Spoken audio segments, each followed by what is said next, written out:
As the U.S. grapples with limitations on Chinese technology, what's the next move in this high-stakes game of economic strategy? Dive into the debate surrounding U.S.-China relations and the future of global trade. Stay tuned for an insightful exploration of these critical questions. Following his meeting with Chinese President Xi Jinping, President Putin of Russia expressed a welcoming attitude towards Chinese car manufacturers entering the Russian market.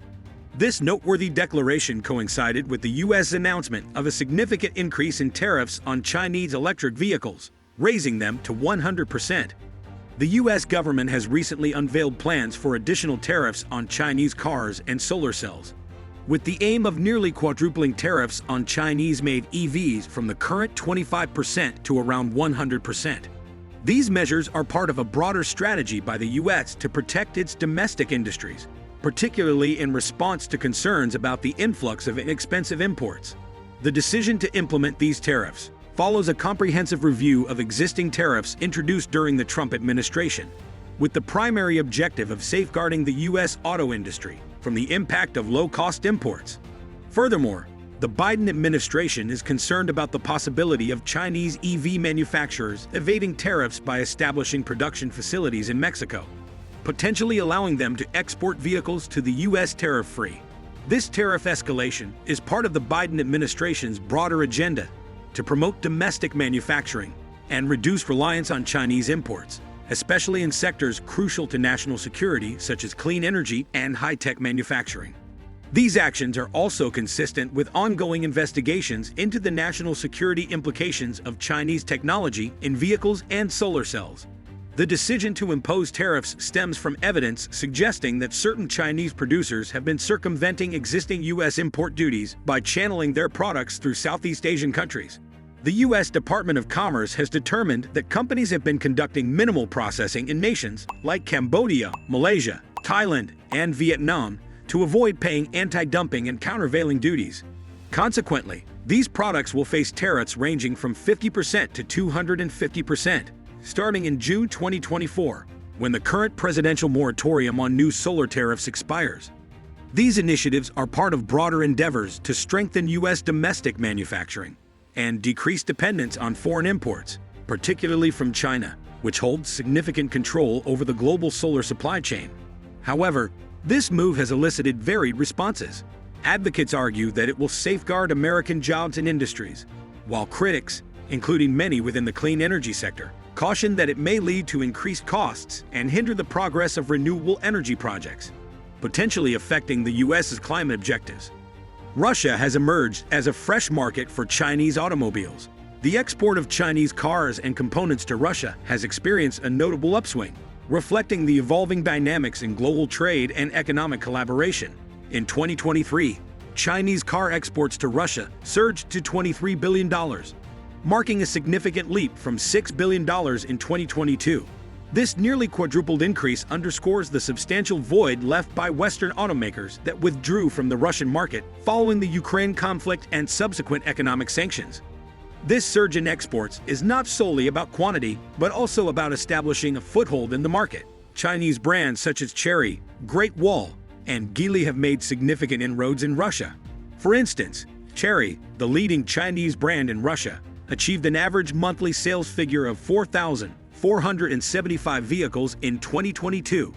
Great Wall Motors, renowned for its Revel SUVs, maintained an average monthly sales volume of 2,940 units, while Geely, with models like Coolray and Atlas, recorded an average of 235 monthly deliveries in the first 10 months of 2023 alone.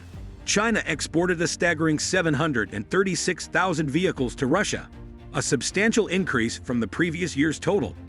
This surge has positioned Chinese automakers to step into the void left by Western brands, which held sway over the market prior to the Ukraine conflict. The 6 factories in Russia, once owned by European, Japanese, and U.S. automakers, have now transitioned to producing or planning to produce Chinese models. These facilities boast an annual capacity of approximately 600,000 cars, underscoring the scale of Chinese investment and production prowess in Russia. Furthermore, Chinese automakers' adeptness at swiftly scaling production and adapting to local circumstances has enabled them to capture nearly half of the Russian auto market.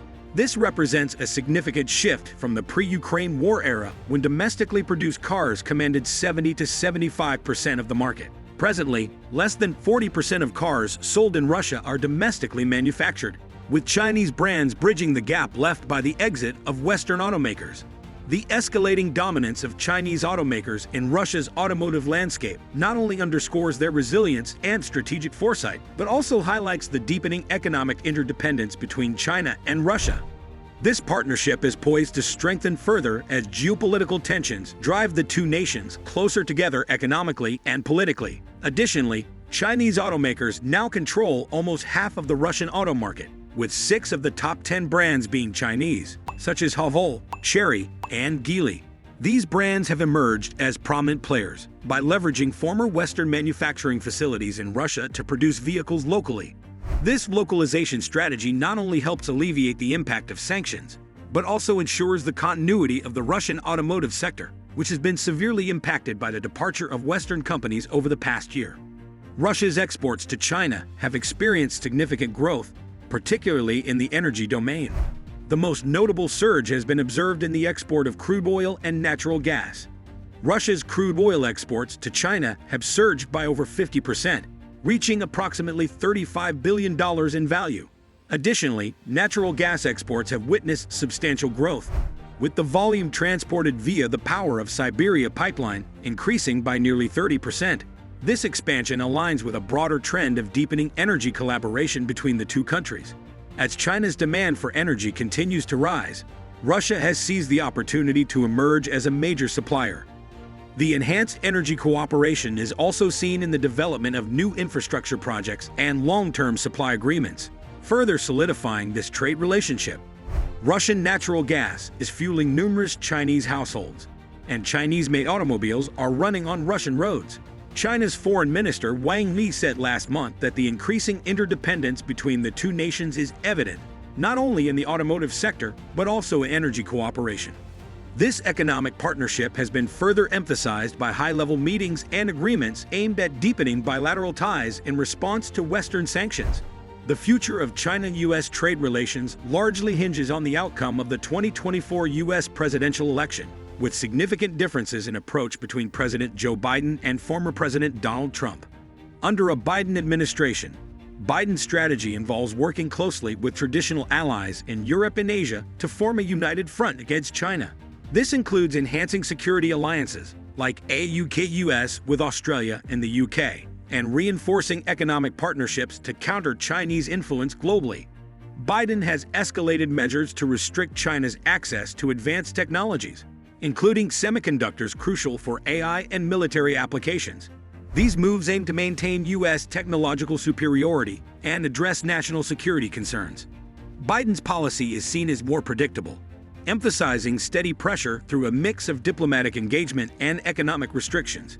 His administration focuses on a balanced approach to contain China while avoiding direct confrontation. Under a Trump administration, expect unilateral, assertive actions, including threats of imposing tariffs on Chinese goods up to 60% and efforts to reduce the trade deficit through direct interventions. Trump's approach may disrupt international norms, prioritizing immediate U.S. economic gains, risking broader diplomatic ties, and possibly destabilizing global trade by intensifying confrontations with more aggressive tariffs and sanctions. Regardless of the election outcome, the U.S. will continue viewing China as a key competitor, with both candidates maintaining a firm stance. A Biden presidency promises a more predictable, stable policy environment, potentially preferred by the global business community over Trump's disruptive measures.